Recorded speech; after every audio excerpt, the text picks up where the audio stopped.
할렐루야. 따라합시다. 예수님의 십자가의 의미. 지금은 이제 절기상으로 사순절 기간입니다. 사순절 기간은 주님께서 고난 당하신 절기입니다. 이 사순절에 주님께서 우리를 위해서 흘리신 그 십자가의 의미를 통해서 큰 은혜 받는 시간이 되기를 바랍니다. 이 세상에는요, 수많은 종교가 있습니다. 기독교 외에 타 종교들도 구원에 대해서 말합니다. 자기들도 구원이 있다고 그렇게 주장하지만 사실은요, 아무런 근거도 없고 신빙성도 없습니다. 그들은요, 속된 말로 썩은 동아줄을 잡고 구출되기를 바라는 정말 어리석은 사람과 같은 겁니다. 왜냐하면은 그 종교들은요, 사람이 만들었기 때문입니다. 자기가 뭘 만들어 놓고 거기다 절하면서 빈다고 뭐 소원이 이루어지겠습니까? 얼마나 어리석습니까? 이 세상에는요, 진리와 거짓이 공존합니다. 가짜도 있고 진짜도 있습니다. 거짓은요, 아무리 포장을 잘해도 거짓입니다. 그러나 진리는 변하지 않는 것이 진리입니다. 변하지 않는 것은요, 딱 하나밖에 없습니다. 뭘까요? 하나님의 말씀입니다. 하나님의 말씀은 1.1핵도 변하지 않고 다 이룬다고 말씀하셨습니다. 우리가 하나님을 믿는 것은 하나님께서 살아계시고 그 말씀이 진리이기 때문입니다. 특별히 우리를 구원하셔서 천국에서 영원한 삶을 살게 하시는 것을 우리가 믿기 때문에 하나님을 믿습니다. 저는 그래서 하나님을 믿습니다. 기독교의 상징은요, 십자가입니다. 십자가는 원래 로마 시대에 아주 극악무도한 죄인을 처형하는 형틀입니다. 그 십자가형이 굉장히 고통스럽다고 합니다. 그런데 이 형틀이 어떻게 기독교의 상징물이 되었을까요? 그것은 예수님께서 십자가에 달려 죽으셨고 또 그 죽으신 이유 때문에 그렇습니다. 하나님께서 수천 년 동안 구약 성경을 통해서 메시아가 이 땅에 오실 것을 예언하셨습니다. 그리고 결국 예언대로 예수님께서 이 땅에 오셨고 또 성경에 예언한 대로 죽으셨습니다. 예수님께서 십자가에 죽으신 이후에 기독교는요, 십자가를 자랑스럽게 생각하게 되었고 그것이 기독교의 상징물이 되었습니다. 우리나라에는 약 5만여 개의 교회가 있습니다. 지금은 좀 많이 줄었습니다만 이렇게 십자가가 이렇게 많은 것은요, 전적인 하나님의 축복입니다. 비행기를 타고 밤에 이렇게 서울 시내를 이렇게 지나가면요, 새빨갛게 십자가가 보이잖아요. 저도 뭐 비행기를 타고 본 적이 있습니다만은 예수님께서 십자가에 달리실 때 그 골고다 언덕에 3개의 십자가가 서 있었습니다. 그 이유가 있습니다. 이유는 예수님의 양옆에 2 강도가 함께 처형되었어요. 예수님의 십자가가 있고 양옆에 강도가 같이 처형되었습니다. 한 사람의 이름은 다이스마스, 또 한 사람은 가이스마스라고 합니다. 이 2 사람은 어릴 때부터 한 동네에 사는 아주 가까운 친척이라고 합니다. 그런데 이들은 선하게 살지 못하고, 친척이면요, 선한 일을 도모해서 선하게 살아야 되는데 둘이서 한 팀이 돼서 사람을 죽이고 강도짓을 했습니다. 그러다가 체포되었고 둘 다 사형 선고를 받고 예수님의 십자가의 좌우편에 이렇게 함께 달린 겁니다. 오늘 이 편의상 좌편, 우편 이렇게 말씀을 드리는데 이 좌편 강도, 우편 강도, 예수님의 십자가의 의미, 이것을 구체적으로 우리가 한번 생각해 보고자 합니다. 먼저 좌편에 달린 강조입니다. 누가복음 23장 39절을 같이 읽겠습니다. 시작. 달린 행악자 중 하나는 비방하여 가로되 내가 그리스도가 아니냐 너와 우리를 구원하라 하되. 2 행악자 중 한 사람이요, 십자가에 달려가지고 지금 좀 있으면 죽잖아요. 좀 있으면 죽는데도 불구하고 죽음 직전에도 막 예수님을 비방하면서 조롱했어요. 참 악하죠, 그죠? 어떻게 죽음 직전에 이런 못된 모습을 보입니까? 이 강도는 평생 죄를 지으면서 살다가 죽기 직전까지 자신의 죄를 뉘우칠 생각도 하지 않고 오히려 더 악한 모습을 보입니다. 보통 사형수들이요, 사형을 당하기 직전에 자기의 죄를 뉘우치고 눈물을 흘리는 경우가 많다고 합니다. 1년에 여러분 전 세계에서 사형당하는 사형수가 몇 명쯤 되는지 아십니까? 전 세계적으로 한 8천 명 정도 실제로 사형을 집행한다고 합니다. 우리나라는 집행하지 않지만, 그런데요, 중국 사람이 6천 명 정도 된다고 합니다. 중국에는요, 사형 판결을 딱 받으면 그 일주일 안에 사형시킨다고 합니다. 이유는 탈옥할까 싶어서 그렇고 자살할까 싶어서 빨리 죽여버린답니다. 근데 저는 사형 제도를 찬성하는 사람입니다. 악하게 사는 사람들은 그래 공짜로 밥 먹여 주지 말고 죽여야 된다고 생각합니다. 성경이 그렇게 말씀하고 있는데 사람들이 인권 어쩌고 하면서요 살려놓으니까 얼마나 교도소 안에서도요 발악을 하는지 모릅니다. 자기는 사형수라고요 큰 소리 치고 사람들을 괴롭힌다고 합니다. 근데 한동훈 위원장이 그 법무부 장관 할 때 그 사형수들을요 한 곳에 모았답니다. 그러니까 깽판 치는 사람이 한 명도 없더래요. 다 죽여버릴 것 같아서 겁나갖고 말입니다. 실제로 사형 집행을 저는 해야 된다고 생각합니다. 사람을 4사람 죽였는데도 무기징역 뭐 이렇게 하더라고요. 저거 판사부터 쫓아내야 된다고 생각합니다. 한 사람도 아니고 4사람이나 죽였는데 어떻게 무기징역이 됩니까? 그럼 20년 또 잘 있다가 모범수로 나오면 여러분 어떻게 생각합니까? 제 말이 틀렸습니까? 죽을 사람은 죽어야 됩니다. 그게 성경입니다. 하나님은요 이에는 이, 칼에는 칼 그랬어요.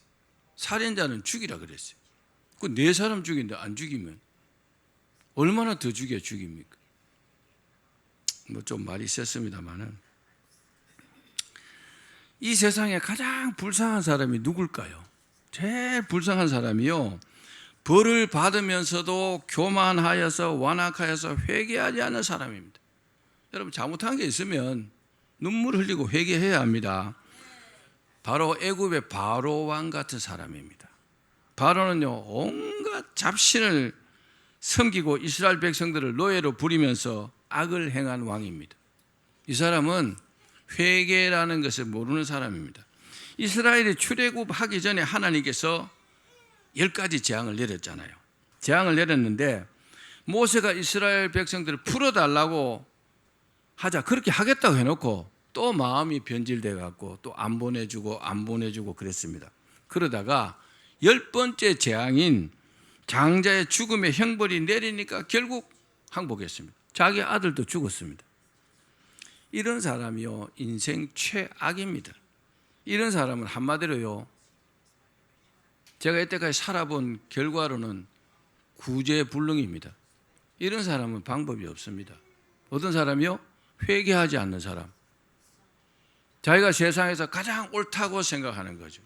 자기도 잘못한 게 있고 자기도 부족한 게 있는데 제가 부족합니다. 저도 잘못한 게 있습니다. 그런 게 깨달아지면 어떻게 돼요? 회개해야죠. 아멘 합시다. 내가 잘못했음에도 불구하고 끝까지 회개하지 않으면 멸망밖에 없습니다. 어떤 사람일까요? 가룟 유다 같은 사람입니다.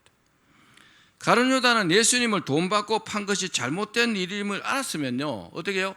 즉시로 회개하고 돌아왔으면 얼마나 좋았겠어요. 그런데 오히려 자살로 자신의 잘못을 숨기려고 했습니다. 가룟 유다는 회개할 기회마저 박탈당한 정말 불쌍한 사람입니다. 여러분 사람이요 아무리 잘못해도 회개하면 용서받습니다. 주님 잘못했습니다. 용서해 주십시오. 그러면 이건 용서받는데 끝까지 회개하지 않는 거죠. 그래서 어떤 신학자는 이렇게 말합니다. 지옥에는 불평과 탄식은 있어도 회개는 없다. 하나님을 잘 믿고 여러분 후회 없는 인생을 사시기를 바랍니다. 두 번째 우편 십자가에 달린 강도에 대해서 한번 생각해 보겠습니다. 우리 누가복음 23장 40절 42절 보겠습니다. 읽겠습니다. 시작. 하나는 그 사람을 꾸짖어 이르되 내가 동일한 정죄를 받고서도 하나님을 두려워하지 아니하느냐. 우리는 우리가 행한 일에 상당한 보응을 받는 것이니 이에 당연하거니와 이 사람은 행한 것은 옳지 않은 것이 없느니라 하고 이르되 예수여 당신의 나라 임하실 때 나를 기억하소서 하니 하시니라. 아멘. 이 편의상 우편 강도인데요. 이 강도는 자기도 죄를 지었죠. 그 십자가에 달렸습니다. 그런데요, 막 비방하는 그 강도를 어떻게 해요? 막 꾸짖었어요. 전혀 다르죠? 한편 강도는, 왼편에 있는 강도는 예수님을 막 욕하고 예수님께 뭐라고 했는데 이 사람은 그 강도를 막 꾸짖고 있는 겁니다. 그리고 자기 자신은 나는 당연히 죄를 지어서 벌을 받는다고 자기의 죄를 인정했습니다. 난 죄가 있으니까 내가 벌 받는 것은 당연하다. 또 이 사람이요, 지혜로운 게 뭡니까? 죽음 직전에 자기의 영혼을 예수님께 부탁했잖아요. 여러분, 천국과 지옥이 이렇게 나누는 겁니다. 그 한편 강도는 어떻게 했어요? 왼편 강도는 예수님을 보고 막 네가 그리스도냐? 너와 우리를 구원해 봐라. 아니, 그 말 듣고 좋아할 예수님, 아무리 예수님이지만 기분이 좋겠어요? 기분보다도. 근데 이 강도는 전혀 다르잖아요. 사랑하는 여러분, 사람이 불행하게 되는 것은요, 죄를 회개하지 않기 때문입니다. 죄를 회개하지 않기 때문에 자꾸 불행해지는 겁니다. 이 강도는 죽음 직전에 자기 잘못을 깨달았어요. 그리고요, 뉘우쳤습니다. 그러니까 예수님께서 어떻게 했어요? 즉시로 그를 용서했습니다. 우리 23장 43절 읽어봅시다. 시작. 예수께서 이르시되 내가 진실로 내게 이르노니 오늘 내가 나와 함께 낙원에 있으리라. 아멘. 와, 얼마나 복받았습니까?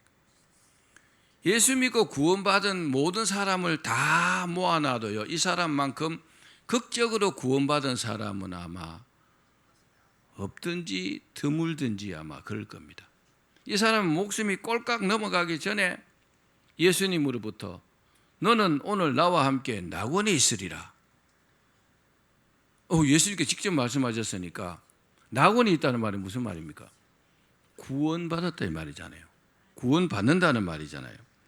그러므로 구원은요, 믿음으로 받는 것임을 우리가 확실하게 알 수 있습니다. 내가 아무리 선한 행동을 했다 할지라도 그 마음속에요, 믿음이 없다면 구원받지 못합니다. 근데요, 믿지 않고 교회 다니는 사람들이 제법 많다고 그래요.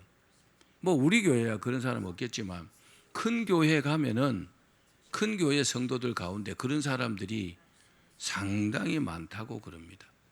큰 교회 목사님들과 얘기해 보면 진짜 믿음이 있는지 없는지요 구분 안 되는 사람이 제법 많다고 합니다. 참 불행하죠. 불쌍하죠. 그죠? 차라리 믿지 말고 세상에서 마음껏 놀다가 그냥 지옥 가든지 교회 왔으면 믿든지 그래야 되죠. 그렇죠? 근데 교회 다니면서도 안 믿으면 얼마나 불행합니다. 구원은요, 사람의 행위로 받는 것이 아닙니다. 여러분, 예수님을 마음으로 영접하시고 믿으셔야 합니다. 누구든지 자신이 죄인됨을 고백하고 회개하면 예수님께서요, 그 죄를 용서해 주시고 구원해 주십니다. 이게 구원의 원리입니다. 너무나 쉽잖아요. 그런데 악착하지 안 믿으면 그럼 방법이 없죠. 자, 왜냐하면 하나님께서 내리신 저주를 사람의 능력으로 풀 수 없어요. 사람의 능력으로는요, 풀 수가 없습니다. 딱 한 가지 방법이 있는데 하나님께서 정하신 방법으로 푸는 것입니다. 아멘. 그렇습니다. 저주도 하나님께서 하셨잖아요. 용서도 하나님께서 하시는 겁니다. 하나님께서 에덴 동산에서 범죄한 아담과 하와를 저주하셨잖아요. 그 저주가 인류 전체에 이렇게 흐르게 된 것입니다. 그러나 하나님께서 저주하실 때 긍휼도, 하나님의 그 긍휼도 동시에 베푸셨습니다. 그래서 아담과 하와에게 짐승을 잡아가지고 가죽옷을 입혀서 에덴에서 쫓아내셨습니다. 이 부분이 하나님의 긍휼을 보여주신 것입니다. 그냥 쫓아내버리면 될 텐데 불쌍하니까 짐승을 잡아갖고 껍데기를 벗겨갖고 가죽으로 옷을 지어 입혀갖고 쫓아냈다는 겁니다. 그렇습니다. 우리에게 구원은요, 하나님의 특별한 긍휼의 은혜임을 믿기를 바랍니다. 그러나 우리가 주님의 은혜와 용서로 구원받았지만 한 가지 꼭 기억해야 될 것이 있습니다. 뭐냐? 상급에는 차이가 있다는 거죠. 잘한 사람에게 여러분 상 주잖아요. 하나님도 마찬가지입니다. 정말 수고하고 애쓰고 주를 위해서요 헌신하는 사람들이 받는 그 상급이 훨씬 더 큽니다. 이렇게 하거나 저렇게 하거나 똑같은 상을 준다면 누가 하나님께 충성하고 헌신하겠습니까? 충성하고 헌신하는 사람들을 바라만 보고 있는 분들 정말 명심하십시오. 헌신하고 충성해야 이 땅에서도 복을 받고 천국에서도 많은 상급을 받습니다. 따라서 한편 강도가 구원받은 것은 뭐냐? 구원은 받았지만은 따라합시다. 부끄러운 구원을 받았다. 어떤 사람은 그러더라고요. 벌거벗은 구원이다 이러더라고요. 뭐 한 게 없어요. 주님을 위해서. 구원은 받았는데 아무것도 한 게 없어요. 그러니까 부끄러운 구원입니다. 주님을 위해서 헌신하지도 않고 헌신하지도 못했고 봉사하지도 못했습니다. 그럴 시간이 없었죠. 왜? 그전에 믿지 않았기 때문에. 그래서 부끄러운 구원을 받은 것입니다.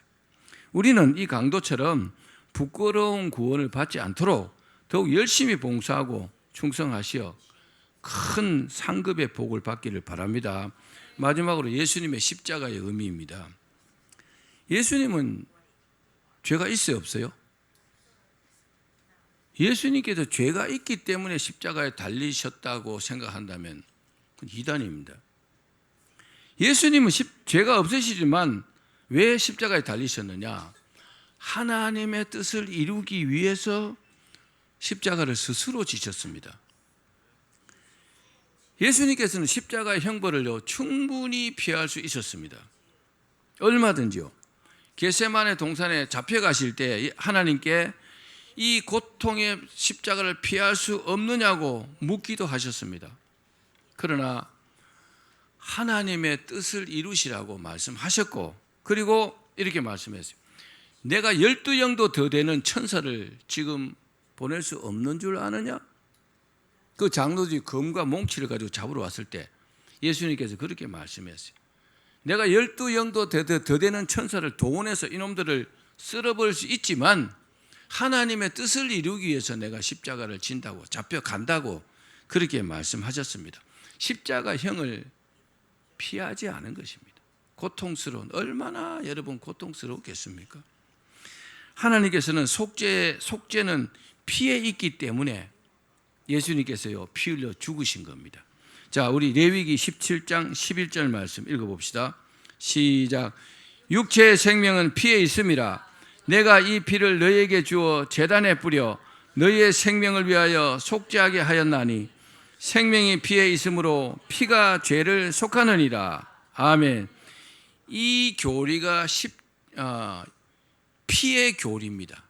피를 흘려야 죄가 용서되는 피의 교리라고요. 이 피의 교리는 성경 전체에 흐르는 진리입니다. 어떤 대가가 필요한 거죠. 죄가 없어지려면 말입니다.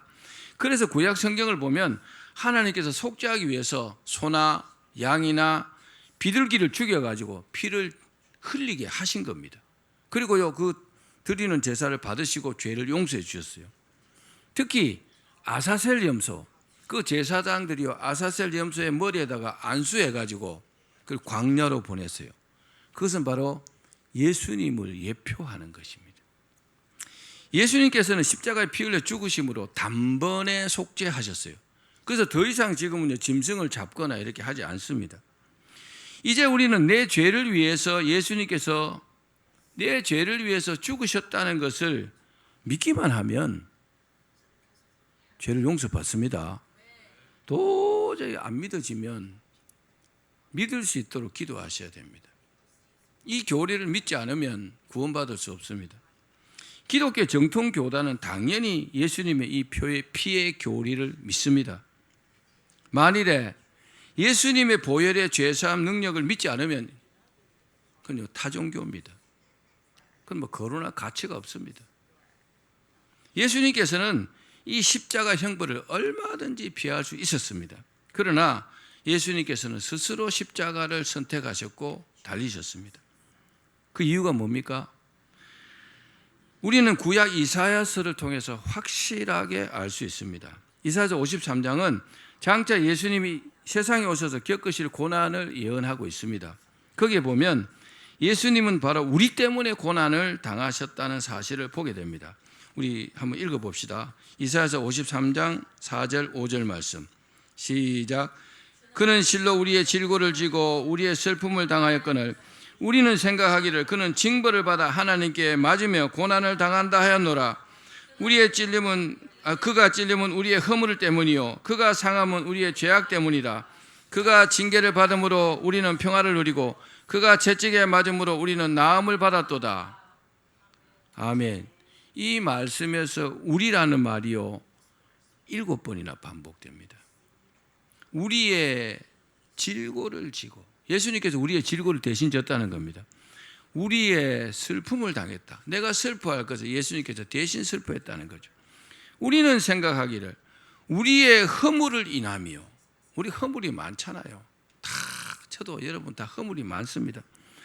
또 죄악 때문이라, 우리의 죄 때문에. 그래서 예수님께서 십자가를 지심으로 우리가 평화를 누리고 우리가 병으로부터 나음을 입었다 그랬어요. 결론은요, 예수님은 우리 때문에 고난을 당하셨습니다. 따라합시다. 우리 때문에 고난 당하셨다. 다시 말씀드리면 나 때문에 고난 당하신 겁니다. 나 때문에. 여러분, 예수님의 고난을 생각하면서 교만을 버립시다. 우리가요 얼마나 교만한지 몰라요. 자기 스스로는 잘 모릅니다. 그런데요 사람은 정말 교만합니다. 그러나 예수님의 보혈을 생각하면, 예수님의 십자가를 생각하면 교만을 버릴 수 있습니다. 그렇습니다. 주님이 지신 십자가는 바로 나를 위한 것입니다. 내 죄 때문에 질고를 졌고 나 때문에요 예수님은 슬픔을 당했습니다. 예수님께서 겟세마네 동산에서 눈물을 흘리셨다 그랬어요. 그 십자가의 고통을 생각하면서, 또 이 십자가를 지심으로 인해 가지고 불쌍한 그 인생들을 생각하고 눈물을 흘리셨습니다. 또 내 죄 때문에 옆구리를요 창에 찔렸어요. 십자가에 달려있는 상태로 로마 군병들이요 창을 가지고 예수님의 옆구리를 찔렀습니다. 그리고 징계를 받았고 채찍에 맞았습니다. 위에 옷을 다 벗기고요, 그리고 말뚝에다 묶어놓고 납덩어리가 달린 채찍을 가지고 예수님의 등짝을 때렸어요. 그 납덩어리에 예수님의 살점이 뚝뚝 떨어져 나왔어요. 채찍에 그렇게 맞으셨단 말입니다. 가시 멸류관까지 쓰셨죠. 또 내 죄 때문에 예수님은요 곤욕을 당하셨다 그랬어요. 예수님께서 죄가 없는데 곤욕을 당할 이유가 없는 거잖아요. 그런데 내 죄 때문에 신문을 당하고 내 죄 때문에 예수님께서 끌려가신 겁니다. 그러나 예수님은요 죄가 없습니다. 누구 죄 때문에요? 내 죄 때문에. 따라합시다. 내 죄 때문에. 내 죄 때문에 온갖 수모와 멸시와 천대와 고통을 겪으신 겁니다. 저는 지난 한 주간 정말 힘든 한 주간을 보냈습니다. 마음으로 정말 힘이 든 일이 있었어요. 그래서 제가 마음으로 결정하고 포기하니까 이제 자유로워졌는데 정말 많이 힘들었어요. 제가 목회를 20년 이상 했는데 정말 힘든 일이 있었습니다. 그러나 이 설교를 준비하면서 마음을 내려놓으니까 뭐 아무것도 아니더라고요. 정말 세상 만사 마음먹기 나름이더라고요. 여러분, 주님의 십자가의 고통을 생각하는 그런 주일이 되기를 바랍니다. 예수님께서는 엄청난 수욕을, 곤욕을 당했죠. 그런데요, 입을 열지 않았다 그랬어요. 그 채찍에 맞으실 때도 얼마나 아팠겠어요. 그런데 비명을 지르지 않았다 그랬습니다. 뭐 변명하거나 살려달라거나 도와달라거나 그런 말을 일절하지 않았습니다. 왜요? 우리 때문에, 바로 나 때문에. 예수님께서는 정말 괴롭고 아프고 억울해도 우리를 살리고 나를 구원하기 위해서 끝까지 말씀하지 않았습니다. 할 말이 없어서가 아닙니다. 나를 구원하기 위해서 그랬다는 겁니다. 말씀을 맺겠습니다. 사랑하는 여러분, 우리는 예수님께서 흘리신 보혈을 믿음으로 구원을 받았습니다. 이 예수님의 십자가의 구원의 능력을 온 세상에 전하면서 사시기를 바랍니다. 그래야 주님의 은혜에 우리가 보답하는 것입니다. 그렇게 되시기를 주의 이름으로 축원합니다.